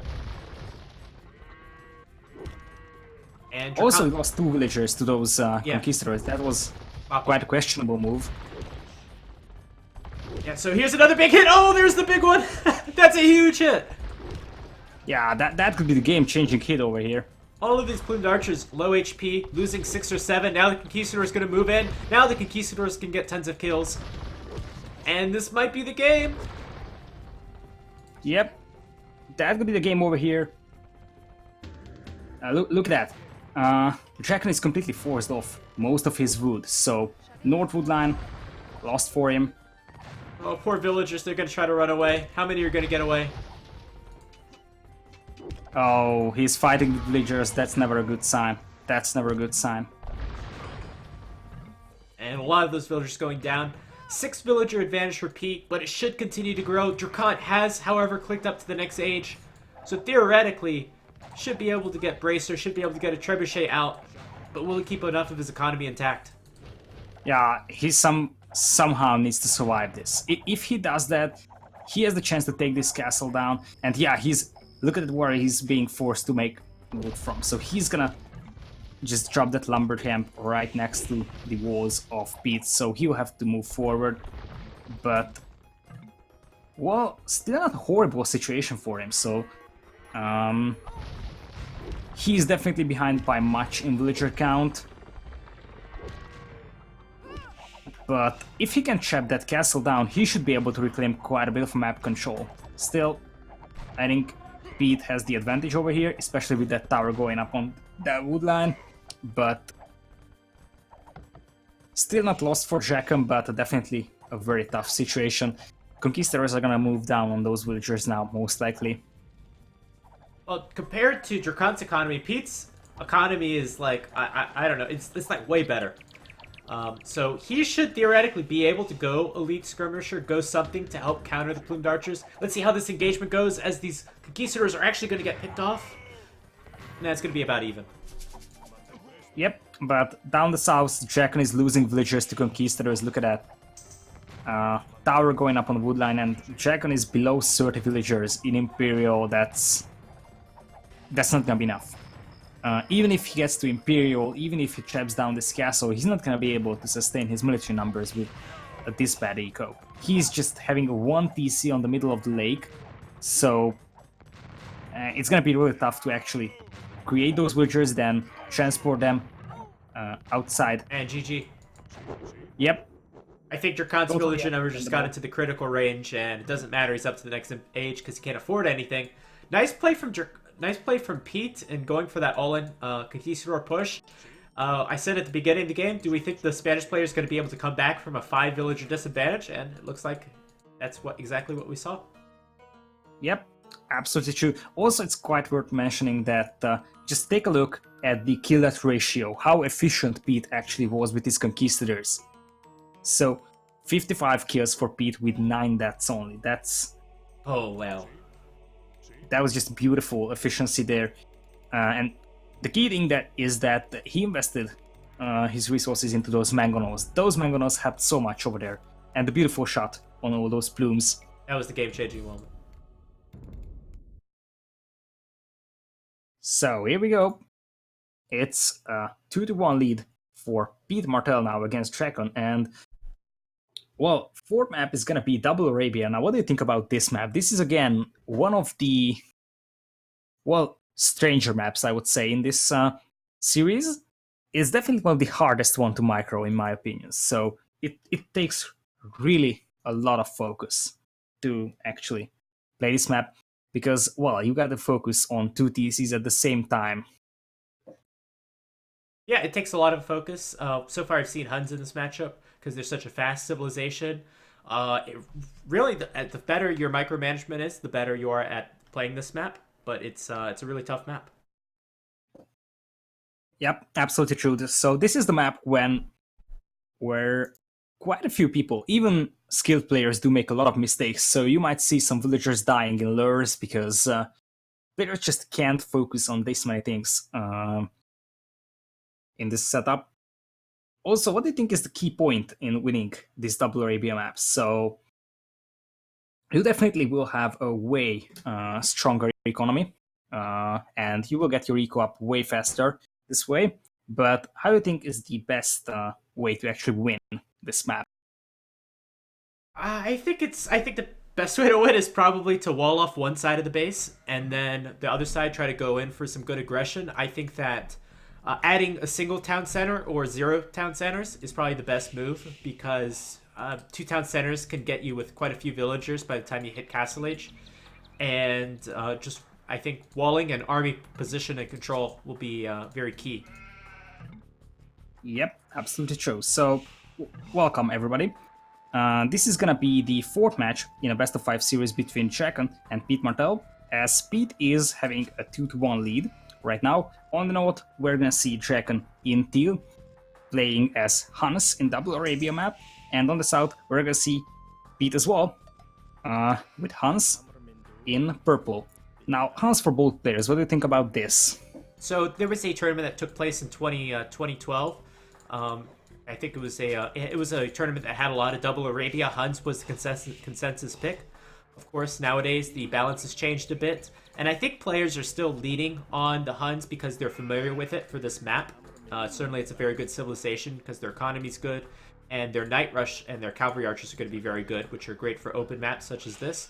However, I think that maybe Indians might be a very strong choice, and maybe even some other civilizations that we haven't thought about. What would be your preferred pick or top 3 for this map? Well, it's kind of interesting. I could imagine a lot of possibilities. Personally, I even could imagine going for Aztecs over here. That would be an interesting pick. Or, well, even Spanish could work, because, well, you can do some serious damage on your opponent's eco quite early. Also, castlage times are quite fast in this scenario, so you can get to Conquistadors quite fast. But, well, Huns are definitely decent choice as well. Over here, obviously, Spanish is done for both players, so they can't use it anymore in this series. So I do like the pick of Huns here from both players.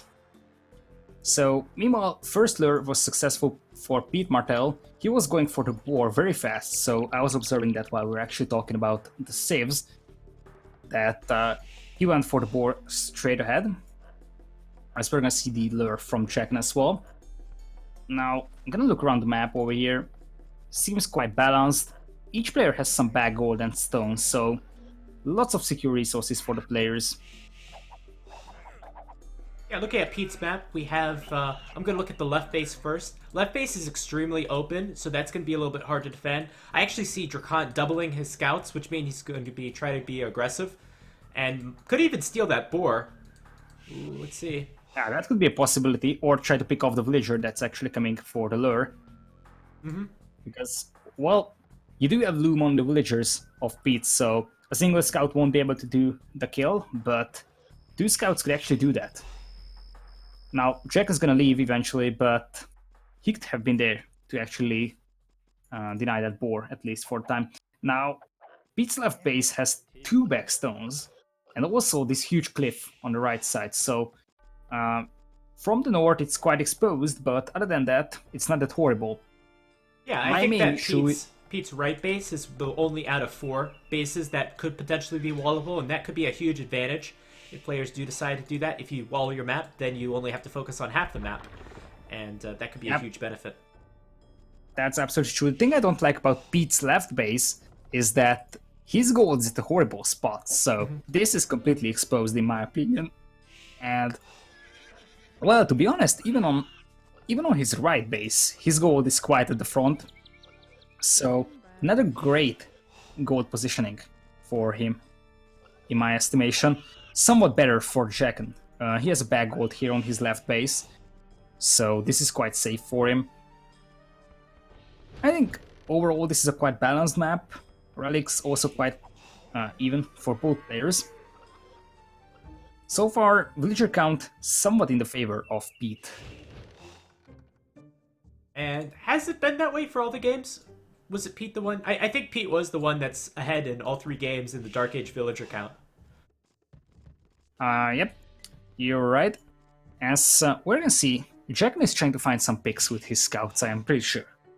So, and look at that, look at Pete walling. This is gonna be an interesting walling because it's extremely far away. Somewhat similar to what we saw from DraCoNT on Bedouins. Quite far away from his TC and his villagers, but he's gonna secure a lot of map control with this.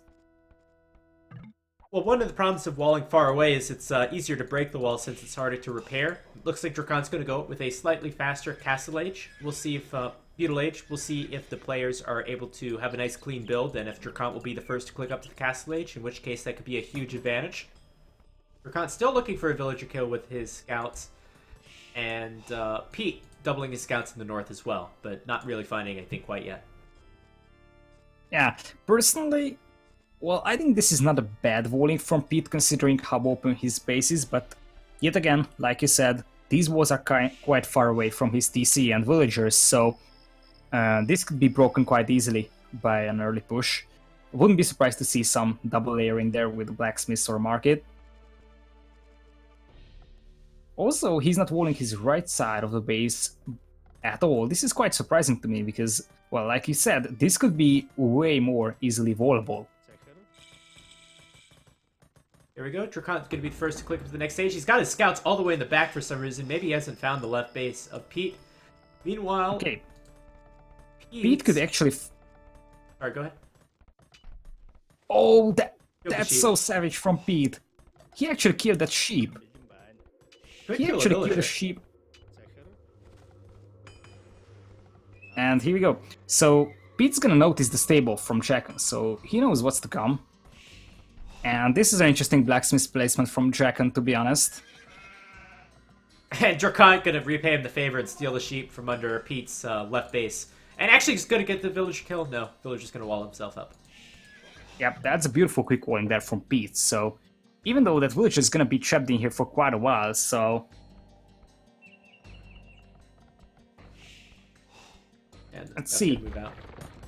Castle Age, somewhat faster for DraCoNT, so we should be able to see some knights very soon from him. Villager count now even for both players. And it looks like DraCoNT is producing some sort of a military. Look at Pete's uptime. He hasn't got his stable up. I think he didn't take enough wood for his build. Yeah, he's going to be way massive. later up. He's going to have to survive a knight onslaught for at least a minute. Oh, his woodline was completely inefficient. Villagers were just bumping into each other, standing there idle. That was a lot of inefficiency there on the woodline. And he's actually fighting those scouts with his villagers. He's fighting downhill too. Sure, his scouts are going to come to the rescue, but he could actually lose 2 villagers in the situation.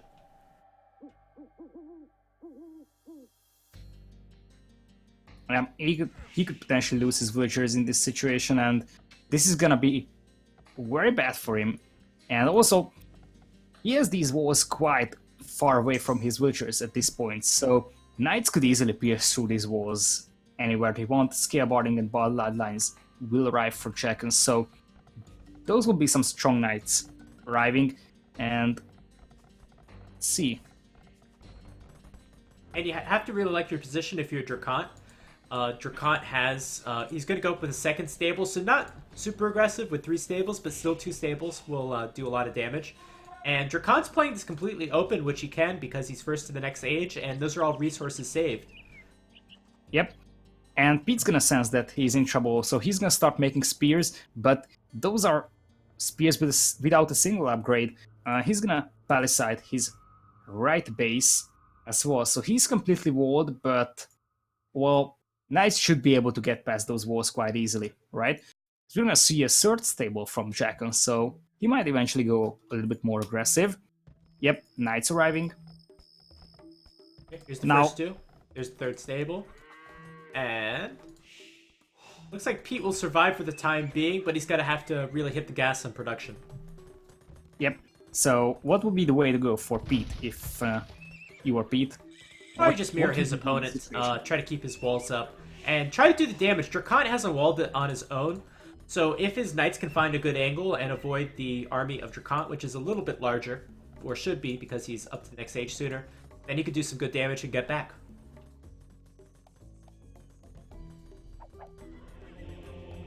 Now, I'm a little bit surprised about this double layer wall over here from Pete on the right side. I mean, he has an 85% palisade, and behind that there's a 1 HP one. It's a giant hole. Giant hole in Pete's wall. That's horrible. He's gonna be able to fix it by the time the rest of the knights arrive. Is he? Is he though? No, he's not. GG.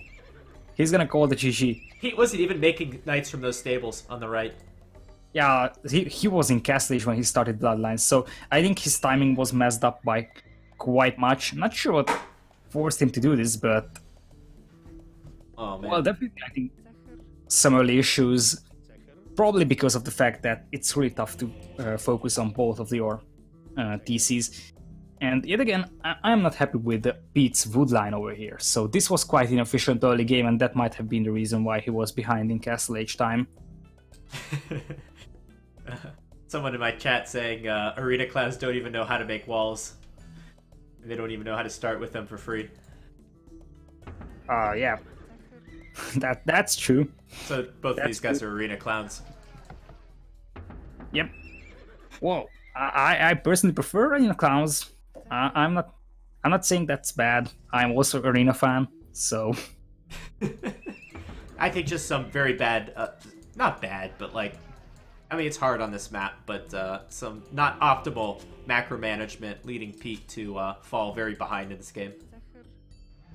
yep. And well, in this map, you can get your eco up quite fast. So if you're doing some little mistakes, then your opponent will have the chance to just get up way faster than you. Because, like I said, you can just make your eco up very fast.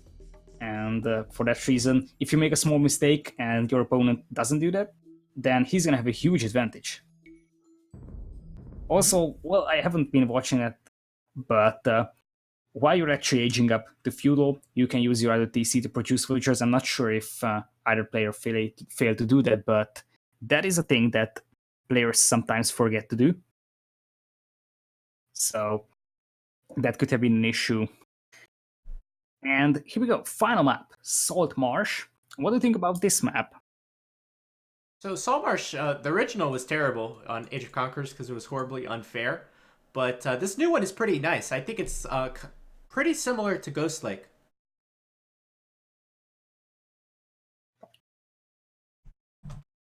As we should be able to jump into the game very soon. About civilizations, what do you think would be the proper fit over here? Not too sure. Celts, we already saw Mayans, but Celts was a pretty good strong pick from the first series that I saw. And Malay had a pretty good potential with harbors.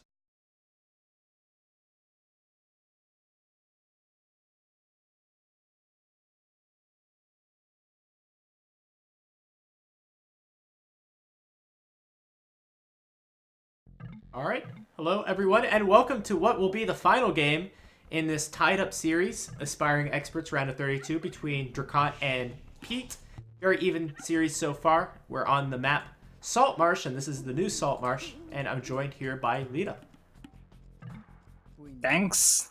Welcome everybody again. So we'll have Dragon as Franks in teal on the north side, and on the left we're gonna see Pete in purple playing as Vikings. So we're not gonna see a mirror civ in this scenario. Well, what do you think about these civs? Not the civs I was expecting. Franks in general is both these civilizations, honestly. Both these civs very strong in general civilizations. The Viking, they have quite a bit of a different playstyle. The Vikings are more men-at-arms rush, wall at home, go into archers, and then do a very macro-based style. Maybe in the late game we see some berserks. And for the Franks, they're a much more open play style. Go scouts, go knights, and then try to boom after that. So very different play styles. Yep, absolutely true. Now, one thing that's actually worth noticing on the map is that by relics, Pete is definitely having an advantage. So he has 3 relics right next to his base, and while the other 2 is somewhat closer to Jackham, but relics, somewhat of an advantage for Pete. So it could be an option for late game. Now, I personally think that Vikings is a little bit better for late game, but oh boy, what is that villager doing in there? Pete has... Okay, now he's actually working. He had an idle villager there for quite a long time. As we're gonna see the first lure coming up from Draken. Going back to that late game matchup, so you're thinking about berserks for the Vikings. You could also consider maybe throwing axemen for the Franks. So certainly there's a lot of different layers to how this game might go. Yep, that's absolutely true. The thing is that the bases of the players are quite open, thanks to the marshlands in the middle, so knights from both players could be a possibility. Now obviously, Frankish knights are quite strong, but, well, going for knights is also a quite common strategy for Vikings. Or, well, the other way to go for Pete would be to go crossbows with his Vikings. What do you think would be the better option here? Crossbows? Or maybe a mix of both? For Pete, I mean, it depends on how the game goes. I think you should open it up with probably a men-at-arms rush, then go into some archery ranges, scout out your opponent's map, see if they're walling at home. If they're walling, then you might go aim for like a fast castle crossbow strategy. If not, then go for a men-at-arms rush crossbow strategy and take it from there.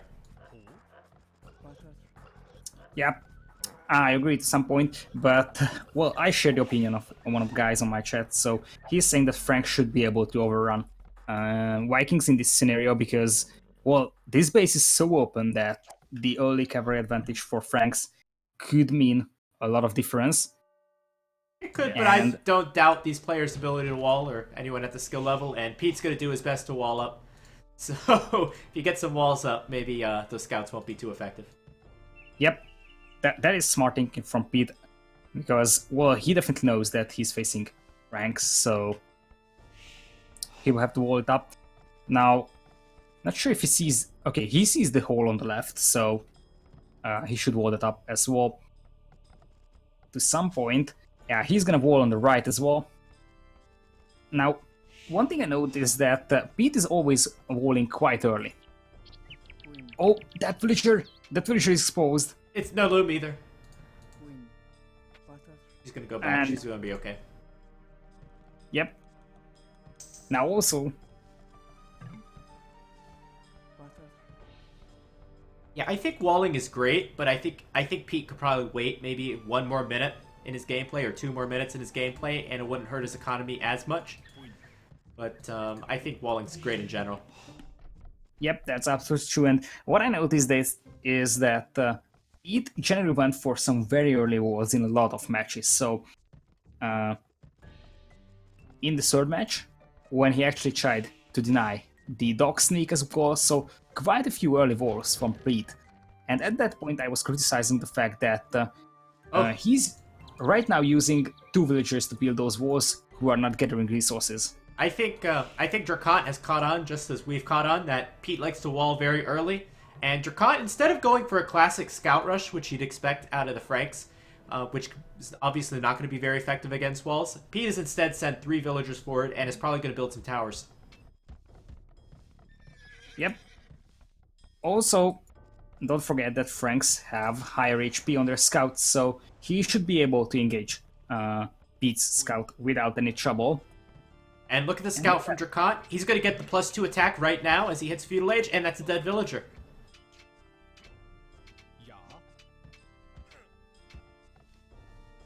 And yep, there's that villager. Beautiful snipe there from DraCoNT. So DraCoNT was definitely just lurking around. And the tower, this is a beautiful tower as well. It's going to deny those berries, and this could be a huge issue because, well, those deer are quite far away, and at this point, if those berries get denied, the only source of food for Pete should be farming. Well, Pete's only got 125 food in the bank. His turkey's almost out. So if he wants to get horse collar and his economy upgrade and queue up a villager, he's going to need a lot more food than he's got right now. So maybe horse collar won't be on the way anytime soon. But Pete will probably add an archery range and then drop a defensive tower and go from there. Yep. And DraCoNT definitely wants to get inside, but Pete should be able to gate that. I'm not sure if this is the proper way to gate it, though. So technically it's a gating, we can agree on that, but not the most efficient one. And he could lose that stone gate to the tower. Actually, it looks like he will, yeah. That's a waste of resources in that situation. Not a great defensive tower either, I believe. And we're gonna see Burex coming up from DraCoNT to the first forward barracks of the game. Certainly, I think men-at-arms, if they were made earlier, they could have done some damage. Trying to deny that tower and such. DraCoNT hasn't done too much damage. He's taken away the berries. He's got map control, keeping Pete in his own base. But I don't know. I don't see him progressing very much from here on out. Yeah, I agree on that. But well, Pete is behind by 2 villagers at this point. DraCoNT's gonna secure that gold. There's still a lot of gold back for Pete, so that's not gonna be an issue for him. So this is not looking great for Pete, but not that horrible either. So at this point, the only thing he's getting cut off from is those berries, but That's Well, not a huge issue. I'd like to point out one thing. I take a look at the tech tree, and DraCoNT, he was able to afford, as soon as he went up to the next stage, a double BitX and horse collar, and Pete has neither. Now, that's quite important. On the right side, Pete is actually making a sneak barracks. Yeah, I don't know how he got that villager out there. I haven't seen it at all, and I have the map all visible, of course, so no way DraCoNT's seen it. This could be big. I think he's going to go with an archer range. It's going to take him a little bit of time to mass up the archers a little bit, but it could be big. Yeah, he could do this because, well, his base isn't getting pressured by at all, so... yeah, he's got up from berries, but other than that, he has access to stone, gold, wood, so... He's not in huge trouble, and once he can get... Okay, he's gonna get archer range, so... Should be some archers, soon to be crossbows. Well, the interesting thing is that Pete is going to be the only player making military because DraCoNT thinks that his scouts are not going to be able to do any damage, and he doesn't think he needs them for defensive purposes. So Pete should go way ahead in the military, and because of that, can do so much damage if he hits at the right time.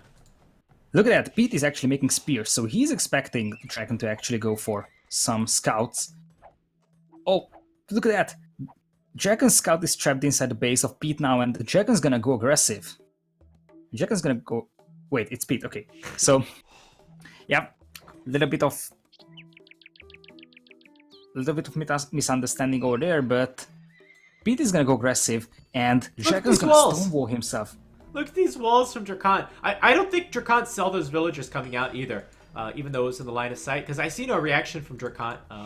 These stone walls certainly would be too slow to do any damage. Here comes the 2 spearmen and the archer for Pete. Are they going to be able to deny the walls? Yeah, but yet again, the problem is that now DraCoNT is aware of the fact that there's going to be a push from the right side, and I'm not sure if Pete is going to be able to take down any villagers with this force over here.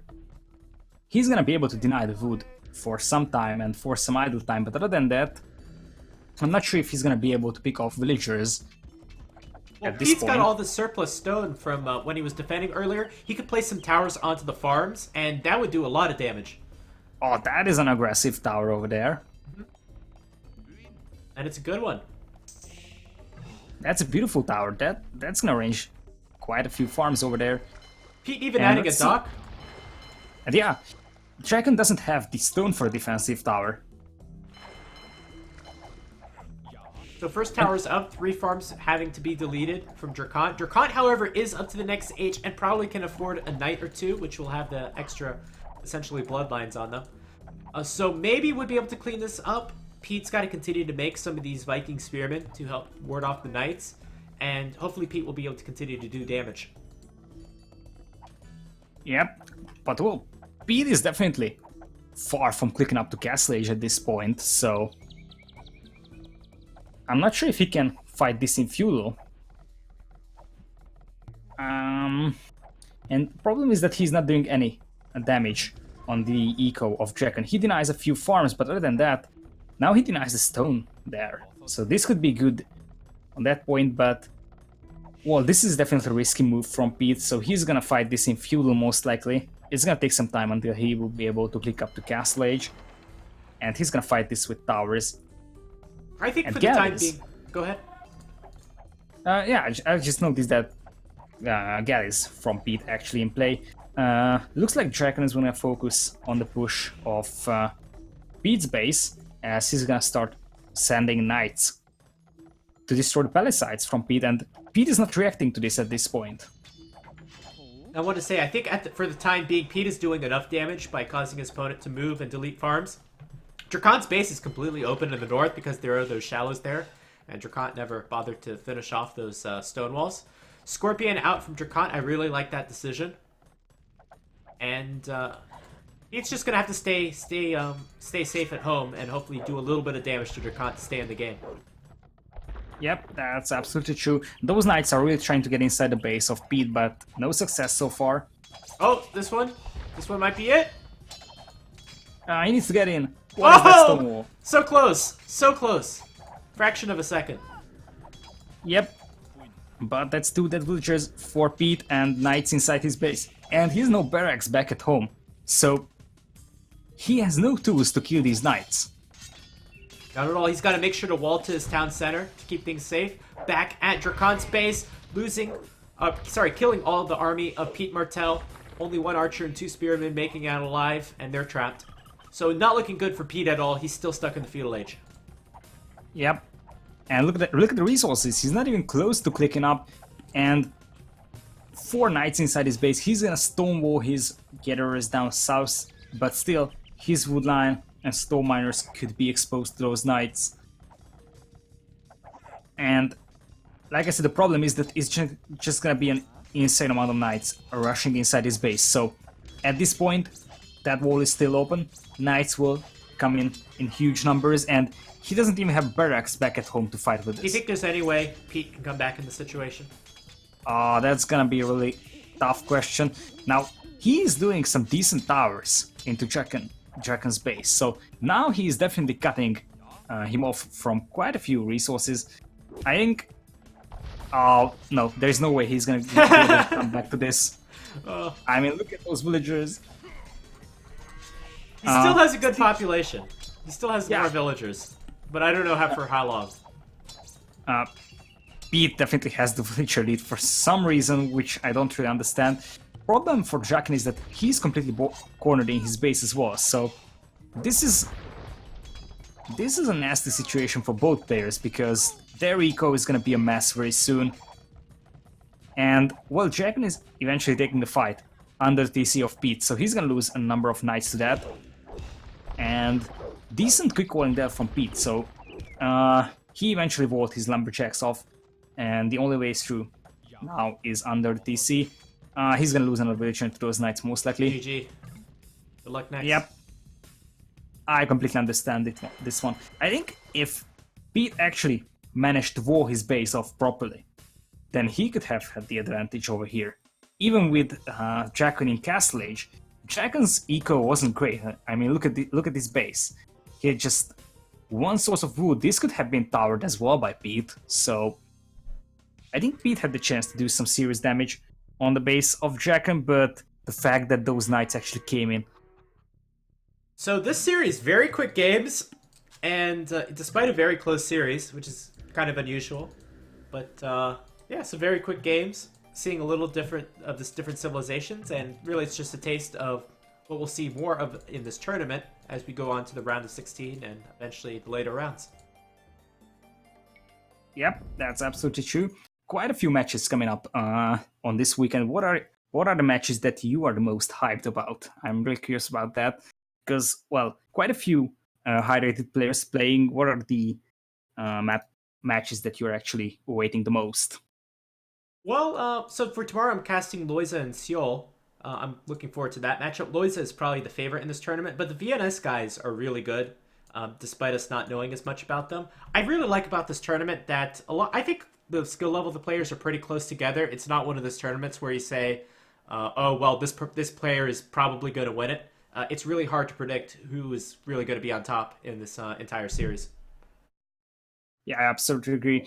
For me, I am definitely curious what Joneslow is going to be able to do against Scotty tomorrow. That would be a very interesting matchup. Such different playstyles. Yep. Also, Rubenstock, I am curious about that as well, because, well, Rubenstock is definitely a very high-rated player. Also, well, he is part of Finland's team, so I'm pretty sure that he's trained quite hard for this tournament. I've seen him play a number of closed games in recent days, so I'm pretty sure that he's well prepared for this series. Yeah. So thanks a ton for streaming up with me. This was very, very short notice, so I'm glad we got it to work out. Are you going to be continuing streaming after this, or are you going to head out? I'm gonna probably head out because it's gonna be midnight at my time zone over here. So yeah, this was a pleasure streaming with you. Honestly, this was the first time I actually been streaming together with someone, so this might have been a little sloppy on my side because that's okay. Well, when you're streaming alone, two casters are better than one. Yep, that's absolutely true. So it was a great thing casting with you. I'm happy that we actually managed to do this. So I'm probably gonna quit for today because, well, I did expect this series to go for a little longer. Yeah, short games. Yep. So thanks for being here. Thanks for being here to cast this series. Yeah, no problem. And I'll throw you a host sometime, and we'll cast some more games in the future. yep, thanks for being here. It was a pleasure casting with you. And for everyone who's been here, thanks for watching. And are you gonna continue streaming? No, I'm gonna host someone and head out. Yeah, okay. So then I can say that for everyone who's been here, thanks everyone for attending. Hopefully you enjoyed this series. Hopefully you enjoyed our cast.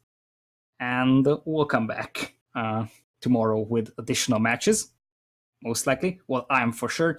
And hopefully nobody's going to be back with some casts from his side as well, right? Absolutely. Anyway, take care. Yep. Thanks for being here. Bye. Goodbye. Alright, so that was me casting with Lida. Very short notice. Hope you enjoyed his cast. I'll put a link to his channel in the chat, and we'll find someone else to host. Give me one moment, and I'll find someone to host.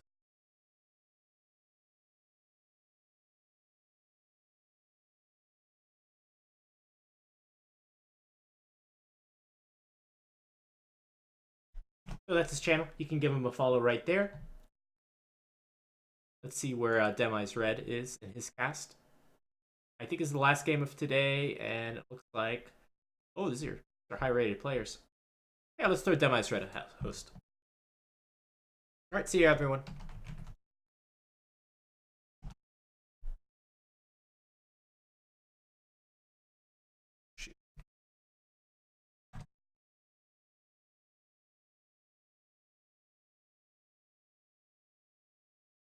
It's too easy for ACCM to get the conversions done.